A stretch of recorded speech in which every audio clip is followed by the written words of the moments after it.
ഒരു ചായ വാങ്ങിത്തരൂ. ഒരു ഇന്റർവ്യൂവിന് പോയതാ, ഭയങ്കര തലവേന. ചായ കുടിച്ചു കഴിഞ്ഞാൽ പിന്നെ ബസ്സിനെല്ലാം ഉണ്ടാവില്ല, അതുകൊണ്ടാണ്. അതിനെന്താ, ഒരു ചായ കടി എന്തെങ്കിലും വേണോ? അല്ല ഭക്ഷണം എന്തെങ്കിലും കഴിച്ചോ? അതൊന്നും വേണ്ടക്കാ, ഒരു ഗ്ലാസ് ചായ മാത്രം മതി. അപ്പൊ എന്താ ജോലിയൊന്നും റെഡി ആയില്ലേ? ഇല്ല, കുറച്ചായി വന്നിട്ട്. കുറെ ഇന്റർവ്യൂ അറ്റൻഡ് ചെയ്തു, പക്ഷെ ഒന്നും ഇതുവരെ ശരിയായിട്ടില്ല. അപ്പൊ എങ്ങനെയാ താമസം? കുടുംബക്കാരെങ്കിലും ഉണ്ടോ അവിടെ? ഓരോ കൂടെ തന്നെ. വന്നപ്പോ ഒരു 10-16 വന്നിരുന്നു. പിന്നെ ബസ്സിനും ഫുഡിനൊക്കെ ആയിട്ട് അതങ്ങനെ കഴിഞ്ഞു. അപ്പൊ അവർക്ക് നമ്മളൊരു ഭാരമായ പോലെ. ഇതൊന്ന് ശരിയായാൽ മതിയായിരുന്നു. എടോ, ഞാൻ ഇതൊക്കെ അനുഭവിച്ചതാ. ഒന്ന് ഭയങ്കര ചൂടാണ് കേട്ടോ. നീ എത്തിയാ? ഇന്നത്തെ ഇന്റർവ്യൂ എങ്കിലും കിട്ടോ? കളാപ്പാ, ഇന്നത്തെ ഇന്റർവ്യൂ പ്രതീക്ഷ ഉണ്ട്. ഷെരീഫേ, ഞാൻ കാര്യങ്ങൾ തുറന്നു പറയുന്ന ആളും. എനക്കറിയാല, നീ ഇപ്പൊ 2 മാസമായിട്ട് ഫുള്ള് എന്റെ ചെലവില്ല. ഇനി എന്നെ താങ്ങാൻ എന്നെ കൊണ്ട് പറ്റില്ല. ഇതുകൂടെ കിട്ടിയില്ലെങ്കിൽ ഞാൻ എന്നെ നാട്ടിൽ കയറ്റിവിടും.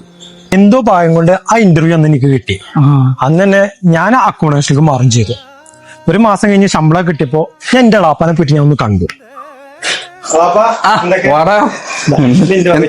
ഇതെന്താണ് ഇത്? ശമ്പളം കിട്ടി, ഫസ്റ്റ് ശമ്പളം കിട്ടിയപ്പോ നല്ലുടുപ്പുള്ള. ജോലിയൊക്കെ എങ്ങനെ കൊണ്ടാ? ജോലിയൊക്കെ അടിപൊളി കളപ്പാ.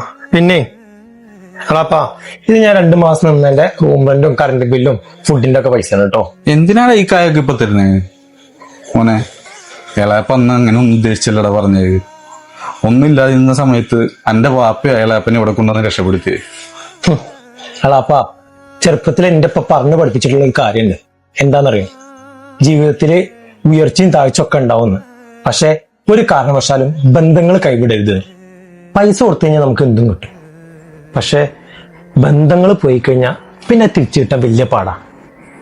ശരി, എന്നാ ഞാൻ പോട്ടെ.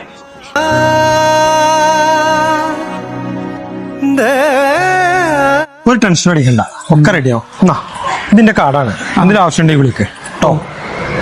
ബ്രോ, 1 മിനിറ്റ്, ഇത് കയ്യിൽ വെച്ചു, ആവശ്യം വരും.